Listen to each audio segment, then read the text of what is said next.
Hello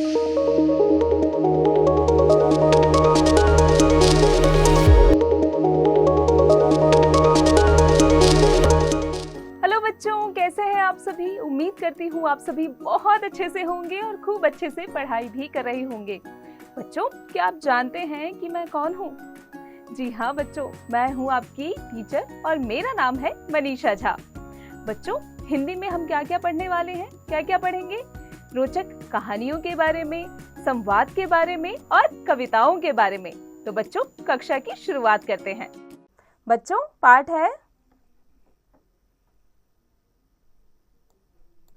मन भावन सावन। ये एक कविता है।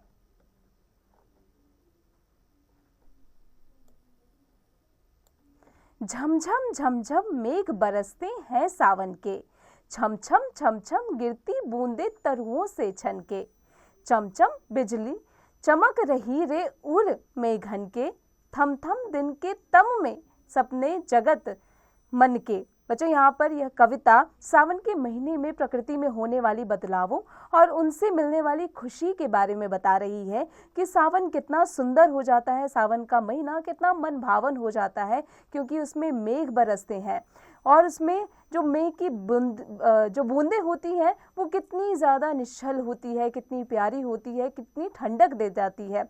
बिजली जब चमकते हैं तो चमक रही जो बिजली घन में बिजली चमक रही होती है वो कितने सुंदर होते हैं।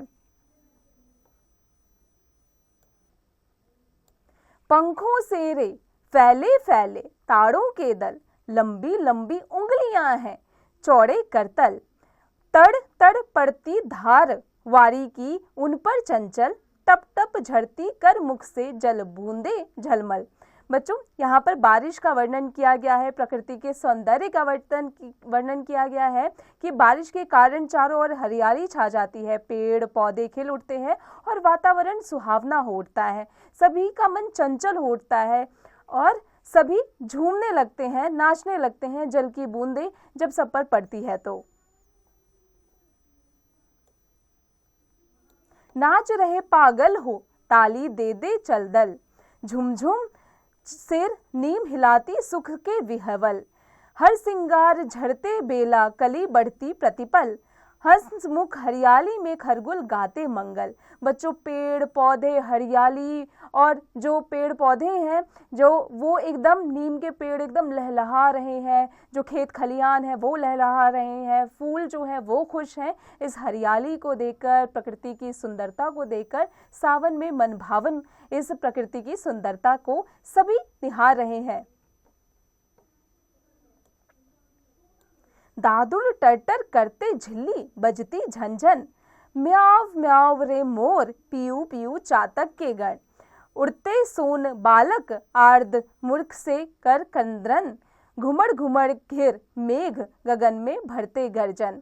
बच्चों, घुमड़ घुमड़ कर जो मेघ है वो गर्जन भर रहे हैं, वो गरज रहे हैं और जो म्याव म्याव करके इस बारिश में सुंदर सुंदर मोर नाच रहे हैं, बारिश का लुत्फ उठा रहे हैं और क्रंदन कर रहे हैं। पशु पक्षियों की खुशी देखती ही बन रही है, पेड़ पौधे सभी नाच रहे हैं, मोर नाच रहे हैं और अन्य पक्षी भी चहचहा रहे हैं इस प्रकृति की सुंदरता को देखकर। रिमझिम क्या कुछ कहते बूंदों के स्वर, रोम सिहर उठते छूते वे भीतर अंदर, धाराओं पर धाराएं झरती धरती पर, रज के कण कण में तृण तृण की पुलकावली भर। बच्चों, यहाँ पर सावन का महीना मन को शांति भी और प्रसन्नता भी प्रदान करता है। लोग झूला झूलते हैं और खुशियां मनाते हैं। बारिश के आकाश में इंद्रधनुष दिखाई देता है जो सुंदरता का एक अदृश्य दृश्य होता है और सभी एकदम झूम रहे हैं। जो धरती पर धाराएं गिर रही है सभी एकदम झूमकर नाच उठे हैं। पकड़वारी की धार झूलता है मेरा मन, आओ रे सब मुझे घेर कर गाओ सावन, इंद्रधनुष के झूले में झूले मिल सब जन, फिर आए जीवन में सावन मन भावन। इंद्रधनुष का जो ये झूला है उसमें मेरा मन झूल उठा है, और सावन का जो ये मन भावन है वो जीवन में बार बार हर बार आए और इसी तरीके से सबको खुशहाली देता जाए। कवि कामना करता है कि मन भावन सावन बार बार आए और जीवन में, सभी के जीवन में खुशियां ले आए। इसमें जो कवि है वो प्रकृति के सौंदर्य और मानव मन पर पड़ने वाले सकारात्मक प्रभावों का एक सुंदर चित्रण कर रहा है इस कविता में, और इसे लिखा है, इसकी कवित्री है सुमित्रा नंदन पंत।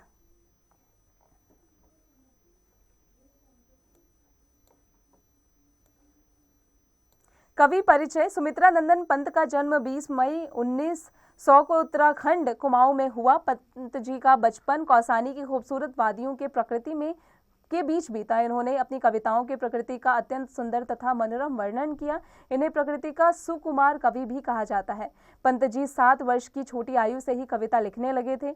इनकी कविताओं में प्रकृति के साथ साथ मानव सौंदर्य का भी सुंदर चित्रण देखने को मिलता है।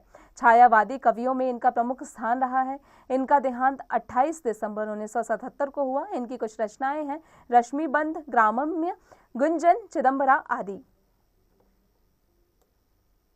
शब्द पिटारा, वर्ड मीनिंग्स। उर, हृदय, वारी, पानी, घन, बादल, क्रंदन, रुदन, ताड़, वृक्ष का नाम, आर्द्र, गीला, विह्वल, अतिरेक का भाव, तृण, तिनिन, तिनका, तिनका, तम, अंधियारा, करतल, हथेली, फुलकावली, रोमांच, प्रसन्नता से रोंगटे खड़े हो जाना, खगोल, पक्षियों का समूह, अंतर, हृदय, सोन, बलाक, बालक, सुनहरे, बगुले, मन भावन, मन को अच्छा लगने वाला, दादुर, मेंढक।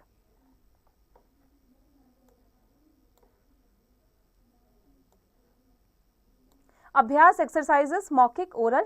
निम्नलिखित प्रश्नों के मौखिक उत्तर दीजिए। बच्चों, यहाँ जो प्रश्न दिए गए हैं मौखिक रूप में उनका उत्तर देना है आपको। पाठ की मदद से इसे स्वयं कीजिएगा।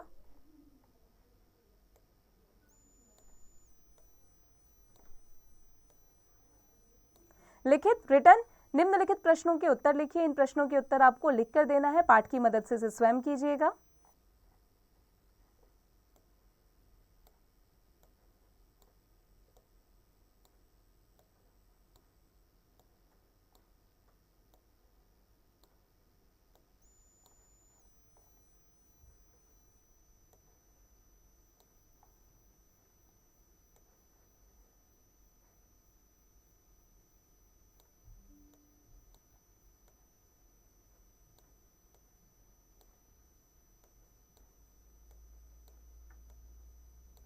सही उत्तर पर सही का निशान लगाइए। वर्षा की धार पत्तों पर कैसे पड़ रही है?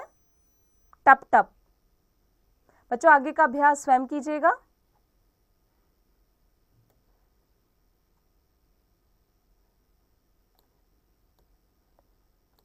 पद्यांश को पढ़कर सही उत्तर पर सही का निशान लगाइए। बच्चों, यहाँ जो पद्यांश दिया गया है उसे पढ़िए और सही उत्तर पर उसके बाद में सही का निशान लगाना है। इसका अभ्यास स्वयं कीजिएगा।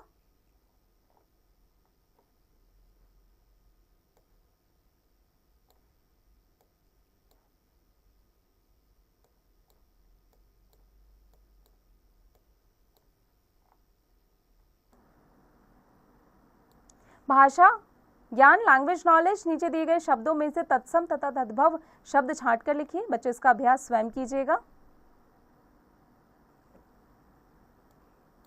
गलत प्राय पर गलत का निशान लगाइए। गलत प्राय कौन सा है?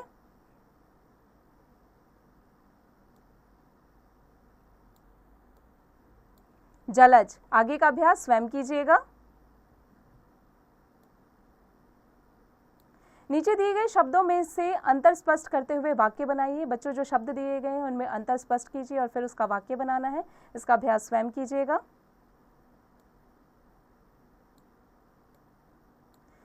उचित शब्द छांटकर रिक्त स्थानों की पूर्ति कीजिए। मैं उस कमरे में रहता हूं। यह सड़क 30 फुट चौड़ी है। आगे का अभ्यास स्वयं कीजिएगा। जिस प्रकार वर्णों का सार्थक समूह शब्द कहलाता है, उसी प्रकार शब्दों के सार्थक समूह को वाक्य कहते हैं। नीचे लिखे वाक्यों को ध्यान से पढ़िए। बच्चों, जो वाक्य दिए गए हैं उसे ध्यानपूर्वक आपको पहले पढ़ना है।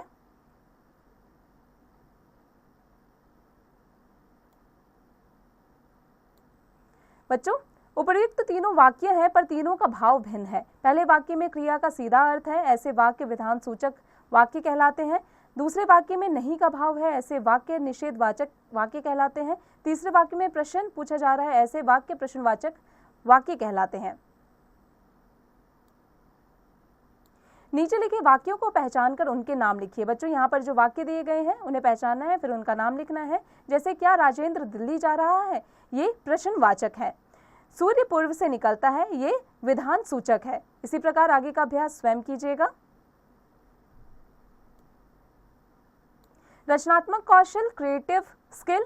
वर्षा की पहली बौछार अथवा मुझे वर्षा पसंद है या पसंद नहीं है विषय पर अनुच्छेद लिखिए। इसका अभ्यास स्वयं कीजिएगा।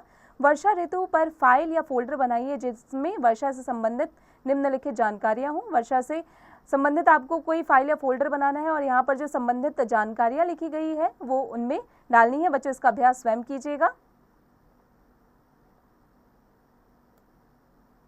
मनोरंजक गतिविधि, रिक्रिएशनल एक्टिविटी। कविता के आधार पर वर्षा का चित्र बनाइए। कक्षा के छात्रों को 5 या 10 के समूह में बांटकर एक विशेषांक निकाले जिसमें वर्षा से संबंधित स्वचरित कविताएं लिखी। विशेषांक के लिए कोई उपयुक्त शीर्षक भी दीजिए। बच्चों, इसका अभ्यास आप स्वयं कीजिएगा। बच्चों, उम्मीद है आपको कक्षा में पढ़ाई गई हर एक बात अच्छे से समझ में आ गई होगी। अब आप इसका अभ्यास निरंतर करते रहिएगा।